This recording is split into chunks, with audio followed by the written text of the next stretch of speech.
কথায় বলে অর্থ, খ্যাতি ও ক্ষমতা মানুষকে সবকিছুই পাইয়ে দিতে পারে, কিন্তু এর পুরোপুরি ব্যতিক্রম পুরীর জগন্নাথ দেবের মন্দির। নিবিড় অলৌকিক রহস্যের মায়াজালে ঘেরা এই প্রাচীন মন্দির যেমন জগৎ বিখ্যাত, তেমনি এ মন্দির নিয়ে প্রচলিত রয়েছে বেশ কিছু অমীমাংসিত বিতর্ক।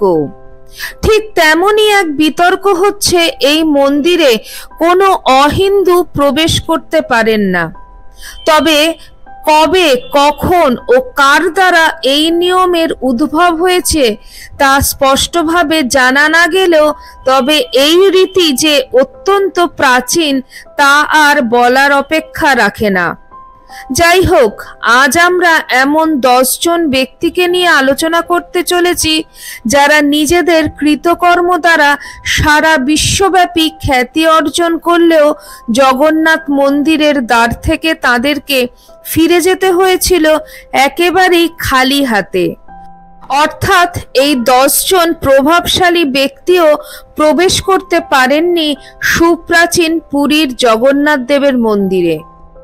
নমস্কার, live stories with Soma YouTube চ্যানেলের সকল দর্শক শ্রোতা বন্ধুকে আমন্ত্রণ জানাচ্ছি আমার আজকের এই ভিডিওতে।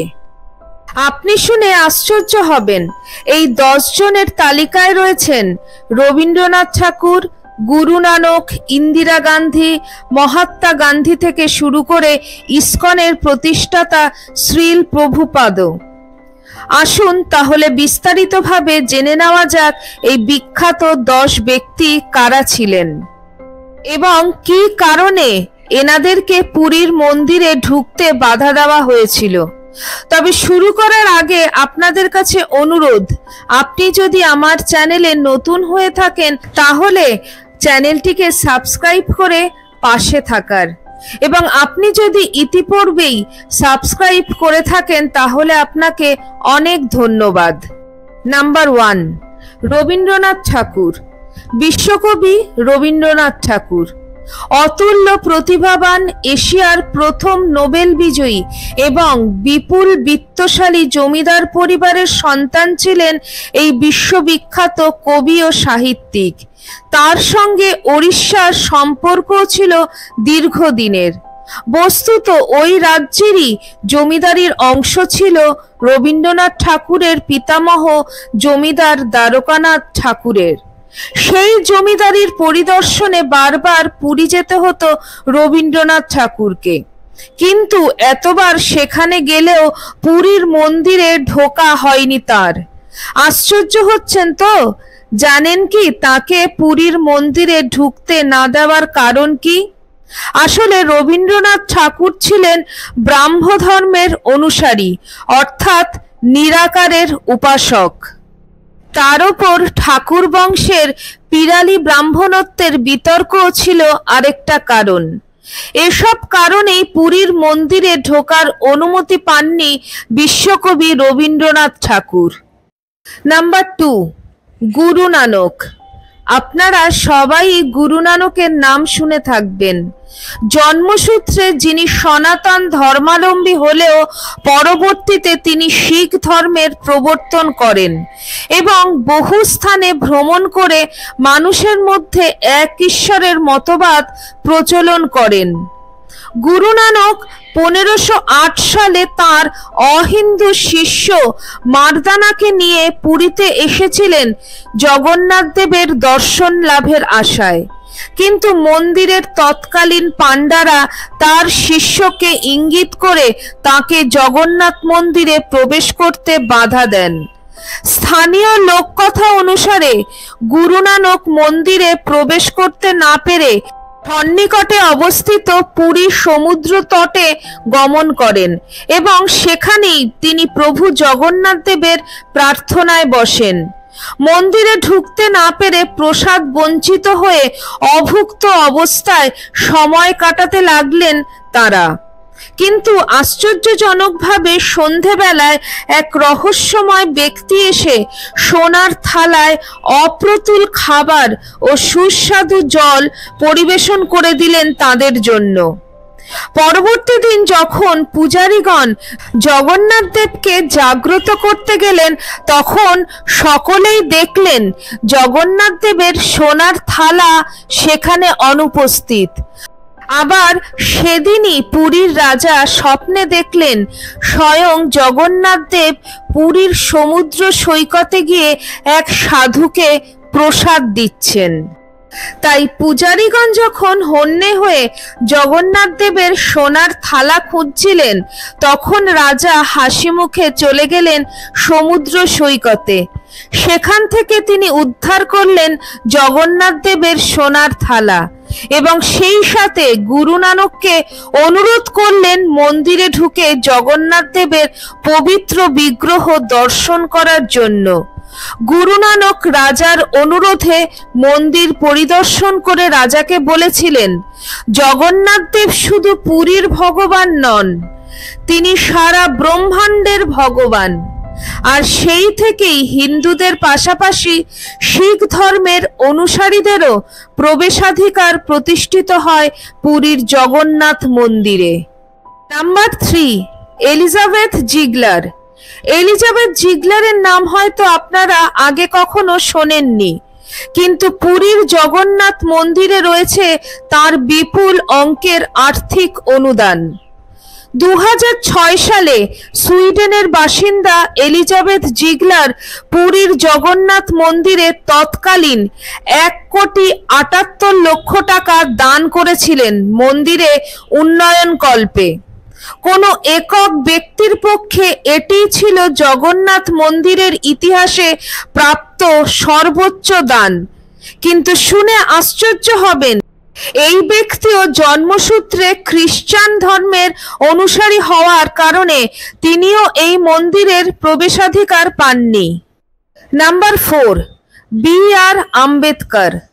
ডক্টর ভীমরাও রামজি আম্বেদকর। কি চমকে গেলেন? হ্যাঁ, ইনি সেই বিখ্যাত ব্যক্তি যিনি ভারতবর্ষের সংবিধানের রচনা করেছিলেন। তিনি ছিলেন একাধারে একজন জুরিস্ট, রাজনৈতিক নেতা, বৌদ্ধ আন্দোলনকারী, দার্শনিক, চিন্তাবিদ, নৃতত্ত্ববিদ, ঐতিহাসিক, সুবক্তা, লেখক এবং অর্থনীতিবিদ। দলিত হিসাবে জন্মগ্রহণ করে তিনি সারা জীবন বর্ণপ্রথার বিরুদ্ধে লড়াই করেছিলেন এবং জীবনের শেষ ভাগে বৌদ্ধ ধর্ম গ্রহণ করেছিলেন। 1945 সালে এই মহাপণ্ডিত ইংরেজদের শেষ ভাইসরয় লর্ড মাউন্টব্যাটেনকে সঙ্গে নিয়ে পুরী গিয়েছিলেন মন্দিরে প্রবেশ করে জগন্নাথ দেবের দর্শন করার উদ্দেশ্যে। কিন্তু অহিন্দু হওয়ার কারণে তাদের দুজনকেই মন্দিরের দ্বারপ্রান্ত থেকে ফিরিয়ে দেওয়া হয়, একেবারেই খালি হাতে। Number 5, Lord Curzon. লর্ড কার্জনের নাম অনেকেই শুনেছেন নিশ্চয়ই। 1889 সাল থেকে 1905 সাল পর্যন্ত তিনিই ছিলেন ব্রিটিশ ভাইসরয় বা বড়লাট। জন্মসূত্রে তিনি ব্রিটিশ হলেও ভারতীয় সংস্কৃতি ও পুরাতত্ত্বের ওপর তাঁর ছিল বিশেষ ঝোঁক। সেই নেশা থেকেই তিনি 1900 সালে পুরীতে গিয়েছিলেন জগন্নাথ মন্দিরে প্রবেশ করার জন্য। কিন্তু কি আশ্চর্য, সেই পরাধীন ভারতবর্ষের শাসকদের একজন প্রভাবশালী প্রতিনিধিকেও প্রবেশাধিকার দেয়নি পুরীর মন্দির। মন্দিরের পাণ্ডারা তাকে জানিয়ে দিয়েছিলেন জগন্নাথ মন্দিরে অহিন্দুদের প্রবেশের অনুমতি নেই। নাম্বার 6, মহাচক্রী শ্রীনির্ধর্ন। মহাচক্রী শ্রীনিধর্ন ছিলেন থাইল্যান্ডের ক্রাউন প্রিন্সেস। 1905 সালের নভেম্বরে এক রাষ্ট্রীয় সফরে ভারতে এসেছিলেন থাইল্যান্ডের এই রাজকুমারী। কিন্তু তার বেলাতেও ঘটল সেই একই ঘটনা।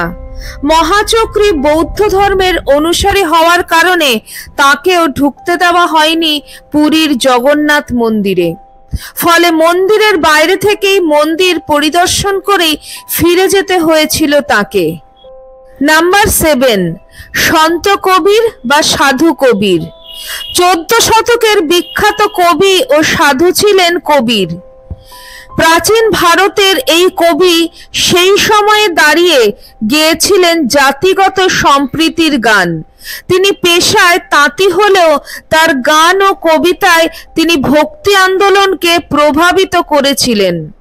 তার মতবাদ ছড়িয়ে পড়ে শিখবাদ, মরমিয়াবাদ এবং সুফিবাদ নামেও।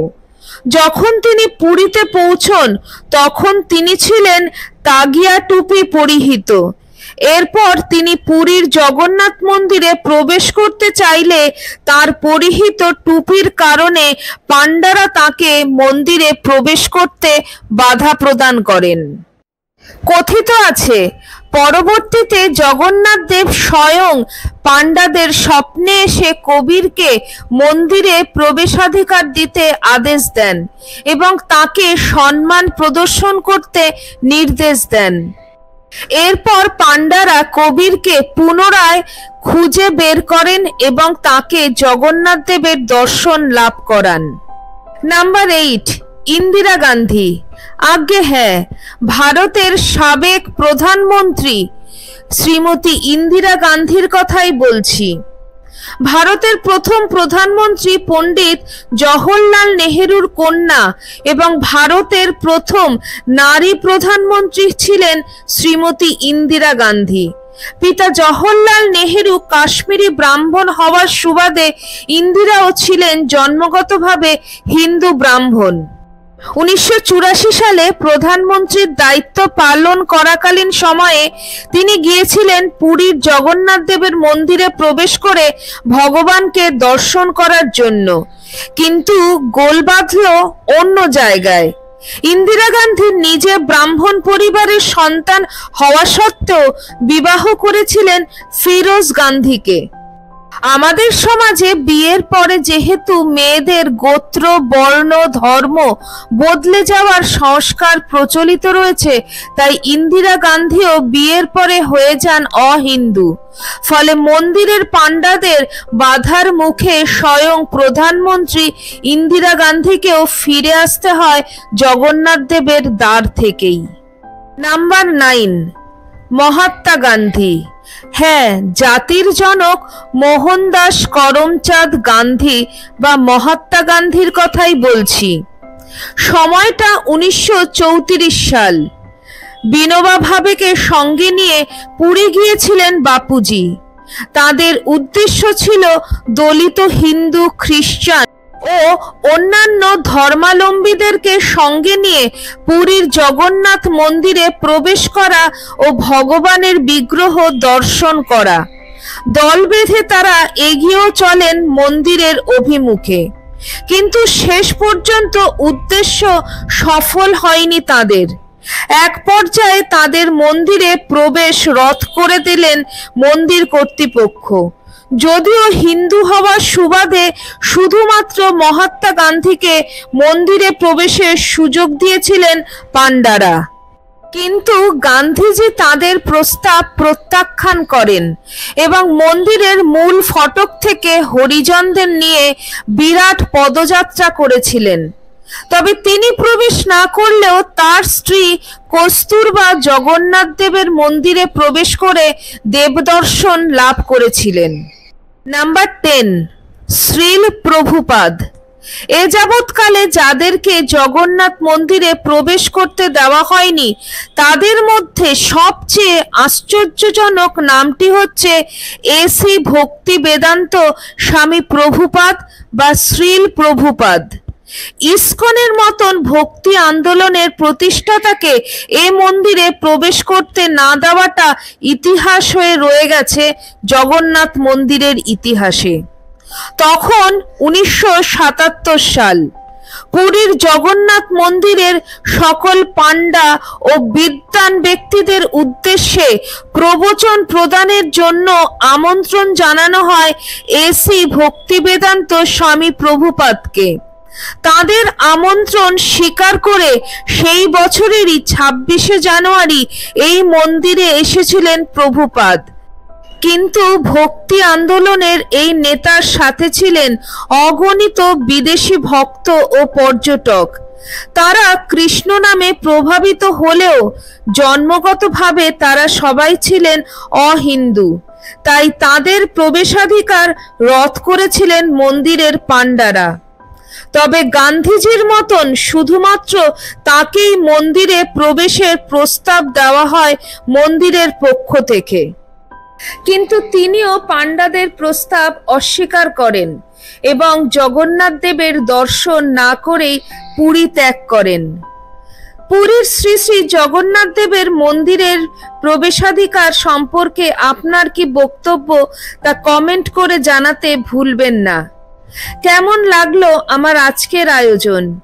ভালো লাগলে কমেন্ট করুন, শেয়ার করুন এবং লাইক করুন। আর নতুন হয়ে থাকলে অবশ্যই চ্যানেলটিকে সাবস্ক্রাইব করতে ভুলবেন না। সাবস্ক্রাইব করে পাশের বেল আইকনটি অবশ্যই ক্লিক করবেন। আজ এই পর্যন্তই। আবার খুব শিগগিরই দেখা হচ্ছে আপনাদের সঙ্গে কোনো একটি নতুন ভিডিওতে। সবাই ভালো থাকবেন, সুস্থ থাকবেন। জয় জগন্নাথ। জয় ঠাকুর, জয় মা, জয় স্বামীজি।